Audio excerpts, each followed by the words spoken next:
We're going to get in game number 3 and find out what they're doing. I would hope that RDU has made a change to this because he's going to need 3 straight games if he wants to beat purple. Yep, drastic change. And this is finally a great matchup for him. Yeah, this is actually a good matchup for RDU, but that's an Innervate. And a wild growth. Yeah.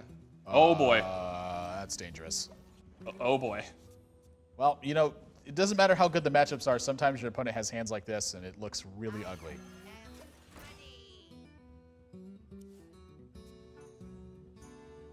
Is there a chance he doesn't, you know, just wild growth into Innervate into, you know, there's a chance here that he just wild growths next turn into Azure Drake or just Innervates into Azure Drake. So I don't think we're going to see the super early Dr. Boom here.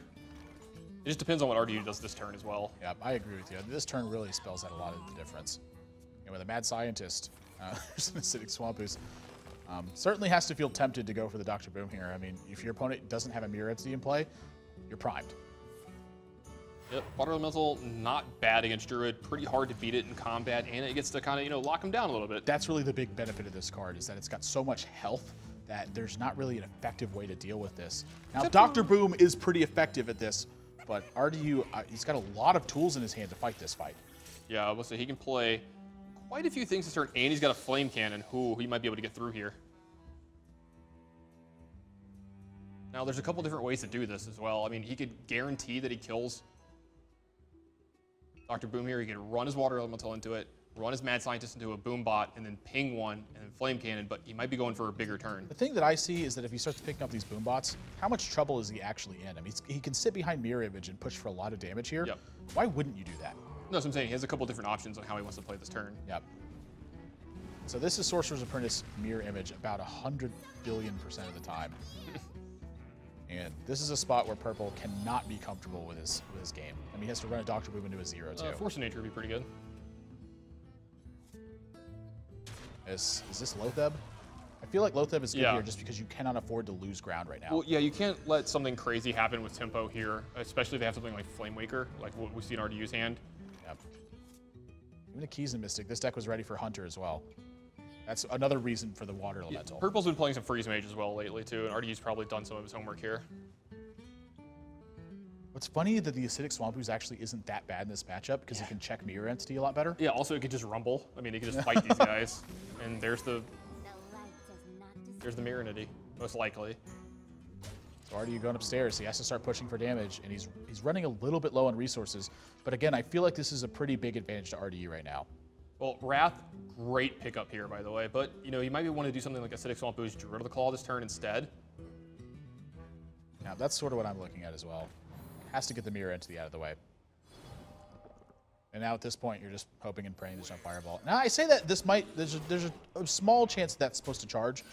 But he doesn't really have any good charge targets. Just opens himself up to a ping. So taking a risk here, I think, is a little bit better. But now look at this board. The Flame Cannon is good across all of these minions right now. Yep. And couple it with a Flame Waker and a Mana Worm. Are you going to be able to handle this whole board? And not a bad target for him, but he has to chew through this. Those are 2 unfortunate hits. Does get to trade up into Dr. Boom here, leaving purple with just an Acidic Swamp. Now, the big problem here, though, is that he hasn't dealt the right amount of damage at this point. Purple is at 17. Anti-heal bot. Yeah, that's a heal bot. This is... Why is this in here? I don't understand. Look at this turn for purple as well. They're going to be left with just a Water Elemental. He's got a Wrath plus Anti-Heal Bot and Ancient of Lore left over. RDU just got shut down. Now, there's a saving grace. That 3/6 could put in some pretty darn good work here.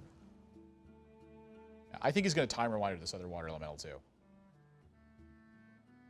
know, saving 5 health and having it afterwards is a pretty big deal. Oh, he's not going to. Yep, he feels comfortable just playing it in the swipe. Oh, wow. Oh, gosh. Oh, wow. Oh, wow, indeed. Purple could kill the entire board right here if he wants to. Yep, I think he's going to. Yep, step number 1, Wrath. Not only do you get extra information, but you set it up and play around Counterspell. And then swipe. See you later. Well played. Now RDU just spamming the wall plates at this point. This match cannot feel good the way this one panned out. Yeah, this is the way RDU's matches have been going. They've been kind of one-sided lately. Oh, well, there's Glimmer of Hope. Deathwing.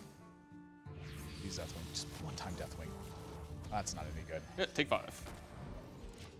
Ow. Did RDU not get a secret? Wait, RDU has one copy of Mirror Instinct in here. Yeah, maybe he's cut down. And so that's gonna clear out this last minion, and then Sludge Belcher gonna. This is the lockup in the game. Like, RDU is maybe Archmagia Tinnitus. I mean, I'm trying to think of. Oh man, that's an embarrassing draw.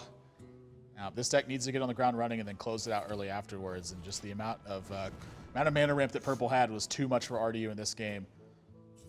So gonna sit this one out, but at the end of the day, it's just out of reach. Purple is not sorry about that. I don't care what anyone says. He's kind of playing around with RDU here. Oh, it's been a rough match. And another relatively embarrassing draw. Yeah, this is the problem with these decks we talk about. Typo Mage, when they're good, they look so great. But if you elongate the game against them, they draw stuff like Arcane Missiles, on turn 9 with no other plays. Yeah. And he has 3 cards in his hand, 3 mana. This is exactly what you talked about with RDU, is that he's falling off in the late game stages when he's playing these kinds of decks.